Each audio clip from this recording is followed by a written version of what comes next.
ابو ہریرہ کہتے ہیں کہ رسول اللہ صلی اللہ علیہ وسلم نے فرمایا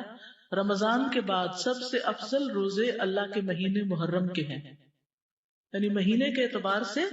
محرم کے روزے افضل ہیں رمضان کے بعد۔ ویسے تو ذوالحج کے پہلے عشرے میں تو سارے اعمال افضل ہیں، لیکن وہ صرف پہلے 10 دن کی بات ہے، اور یہاں کیا ہے، پورے مہینے کی بات ہو رہی ہے۔ لیکن یہ بات ثابت ہے کہ نبی صلی اللہ علیہ وسلم نے اس پورے مہینے کے روزے نہیں رکھے، کمپلیٹ نہیں کیا محرم کو۔ اس سے اس مہینے کے روزوں کی ترغیب تو ملتی ہے، لیکن پورے مہینے کے روزوں کی پابندی نہیں، خصوصاً عاشورہ کا روزہ، 10ویں تاریخ کا روزہ۔ جب آپ سے اس دن کے روزے کے بارے میں پوچھا گیا تو آپ نے فرمایا یہ روزہ گزرے ہوئے 1 سال کے گناہوں کا کفارہ بن جاتا ہے، یعنی پچھلے محرم سے لے کے اب تک کے جو گناہ ہوں گے وہ انشاءاللہ معاف ہوں گے، صغیرہ گناہوں کی طرف اشارہ ہے۔ اللہ کے رسول صلی اللہ علیہ وسلم نے اس کے بارے میں فرمایا یقیناً عاشورہ اللہ کے دنوں میں سے ایک دن ہے، یعنی خاص دنوں میں سے، تو جو چاہے اس دن روزہ رکھے، جو چاہے چھوڑ دے، یعنی نفلی روزہ ہوگا، فرض نہیں ہے۔ رمضان کے روزے فرض ہونے سے پہلے یہ فرض تھا۔ ابن عباس سے روایت ہے، وہ کہتے ہیں کہ میں نے نبی صلی اللہ علیہ وسلم کو نہیں دیکھا کہ عاشورہ کے دن اور رمضان کے مہینے کے علاوہ کسی دن کو افضل سمجھ کر آپ نے اس دن کا روزہ رکھا ہو۔ تو اب آپ کو بات سمجھ آ گئی کہ 9 تاریخ کا جو روزہ ہے وہ نہ رکھا تو پھر اجر سے محرومی ہو سکتی، تو احتیاط کا تقاضا یہی ہے کہ 9 کا رکھا جائے ساتھ۔ دور نبوی میں بچے بھی عاشورہ کا روزہ رکھتے تھے، بچے بھی روزے رکھتے تھے۔ ربیہ بنت معوذ سے روایت ہے کہ نبی صلی اللہ علیہ وسلم نے عاشورہ کی صبح انصار کے گاؤں میں کہلا بھیجا، جس نے صبح اس حال میں کی ہو کہ روزے سے نہ ہو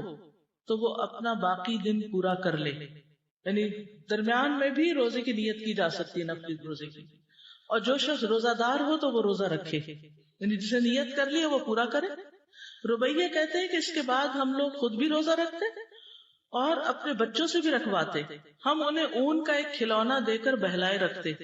جب کوئی کھانے کے لیے روتا تو وہی دے دیتے، یہاں تک کہ افطار کا وقت آ جاتا ہے۔ یہ تربیت ہے نا، ٹریننگ ہے،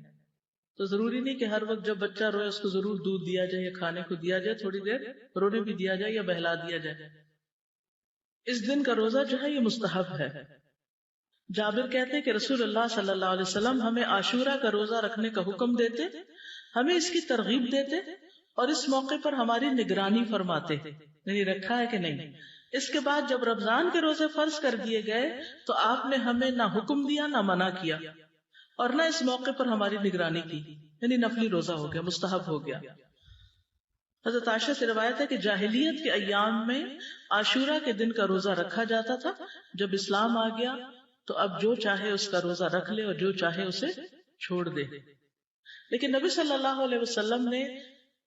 2 دن کے روزے کا ارادہ کیا، یعنی 9 اور 10 کا۔ عبداللہ بن عباس کہتے ہیں جب رسول اللہ صلی اللہ علیہ وسلم نے یوم عاشورہ کا روزہ رکھا اور اس کا روزہ رکھنے کا حکم دیا تو صحابہ نے عرض کی اللہ کے رسول یہی دن ہے جس کی یہود و نصارہ تعظیم کرتے ہیں۔ اس پر رسول اللہ صلی اللہ علیہ وسلم نے فرمایا جب آئندہ سال ہوگا تو اگر اللہ نے چاہا تو ہم 9ویں دن روزہ رکھیں گے۔ کہا اس کے بعد آئندہ سال نہیں آیا کہ رسول اللہ صلی اللہ علیہ وسلم وفات پا گئے۔ ٹھیک ہے، تو افضل کیا ہے، 2 دن کا رکھ لیا جائے، 9 اور 10 کا۔ اور 9 محرم جو ہے بعض کے نزدیک 9 اور بعض 10 دونوں کو عاشورہ کا دن بھی کہا جاتا ہے۔ پہلا عشرہ ہے نا اس میں، جی نہیں 11 والی روایت ضعیف ہے، یعنی بعض کہتے ہیں 10 اور 11 بھی رکھ سکتے ہیں، لیکن یہ کہ 11 تاریخ کے روزے کی روایت ضعیف ہے، اصل میں 9 اور 10 ہی ہے۔ ابن القیم کہتے ہیں کہ ابن عباس کا یہ کہنا تم محرم کا چاند دیکھو تو گنتے رہو اور 9ویں تاریخ کے دن کی صبح روزے کی حالت میں کرو،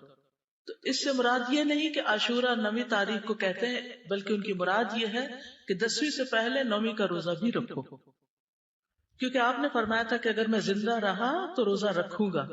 تو یہ ایک طرح سے آپ کی سنت ہو گئی، کیونکہ آپ نے اس کے بارے میں خود صحابہ کو ترغیب دلائی۔ بچے چلے اگر 2 نہیں رکھ سکتے تو 1 تو رکھوائیں۔ اور یہ جو الفاظ ہیں نا سلسلۃ الاحادیث الضعیفہ کے کہ اگر میں زندہ رہا تو یوم عاشورہ سے 1 دن پہلے یا 1 دن بعد میں روزہ رکھنے کا حکم دوں گا، یہ روایت ان الفاظ سے منکر ہے، یعنی اس کا انکار کیا گیا ہے، اس کی سند ضعیف ہے۔ اسی طرح ابن عباس کا بھی ایک قول ہے جو نبی صلی اللہ علیہ وسلم سے وہ روایت کرتے ہیں کہ آپ نے فرمایا یہود کی مخالفت کرو اس طرح کہ ایک دن پہلے یا بعد کا روزہ رکھو تو اس کی سند ضعیف ہے، تو اس لیے بعد والا نہیں۔ ابن تیمیہ رحمہ اللہ کہتے ہیں صحیح بات تو یہ ہے کہ 9 اور 10 دنوں کا